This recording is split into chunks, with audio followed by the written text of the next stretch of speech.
국회 행정안전위원회가 여당 주도로 오송 참사 국정조사 결과 보고서를 채택했습니다. 참사 2년 2개월 만에 이뤄진 국정조사도 이제 모두 마무리됐는데요. 이 소식 집중적으로 전해드리겠습니다. 국회 행안위는 검찰의 재수사를 촉구하고 김영한 충북지사를 위증 혐의로 고발하기로 했습니다. 먼저 조미애 기자입니다. 30일간 오송 참사 국정조사를 벌인 국회 행정안전위원회가 결과 보고서를 채택했습니다. 범여권이 찬성한 가운데 국민의힘 의원은 전원 반대표를 던졌습니다. 채택위원 22인 중 출석 18인, 찬성 14인, 반대 4인으로 국정조사 결과 보고서 채택안은 가결됐음을 선포합니다. 보고서에는 지난 30일간 진행된 국정조사 결과와 재발방지 대책, 유가족 지원 방안 등이 담겼습니다. 먼저 오송 참사가 벌어진 원인으로는 임시재방에 대한 관리감독 소홀과 지자체의 하천관리 점검 미흡 등이 지목됐습니다. 무엇보다 충청북도가 재난 상황을 접수한 뒤 제대로 전파하거나 보고하지 않았고 이 때문에 지하차도를 통제하지 않은 것에 가장 큰 문제가 있다고 봤습니다.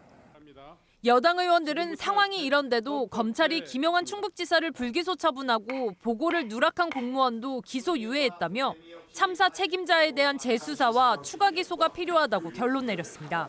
검찰의 전면적인 재수사가 불가피하다. 축소 수사 내지는 봐주기 수사에 대한 의혹도 있는 것이 사실이기 때문에 이 점에 대한 수사도 분명하게 규명이 돼야 된다.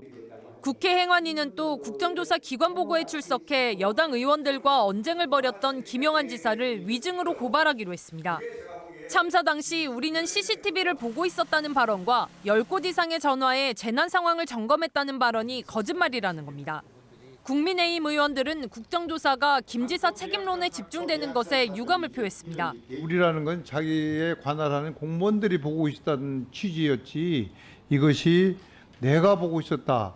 이런 식으로 해서 이중했다는 것은 좀 터무니없는 그런 억지. 참사 이후 2년이 넘도록 진상규명과 책임자 처벌을 외쳐왔던 유가족들은 이번 국정조사를 계기로 철저한 수사가 이뤄지길 바랐습니다. 이번엔 정신 똑바로 차리고 제대로 공평성 있게 명명백백하게 밝힐 것들은 밝히고 봐주기식 뭐 이런 거 하지 마시고 제대로 된 수사를 해줬으면 좋겠다. 한편 이번 보고서에서는 향후 재난 상황 전파 보고 체계를 개선하도록 관련법을 개정하고 서로 책임을 떠밀지 못하도록 하천공사와 유지보수 주체를 명확하게 해야 한다는 내용이 담겼습니다. MBC 뉴스 조미애입니다.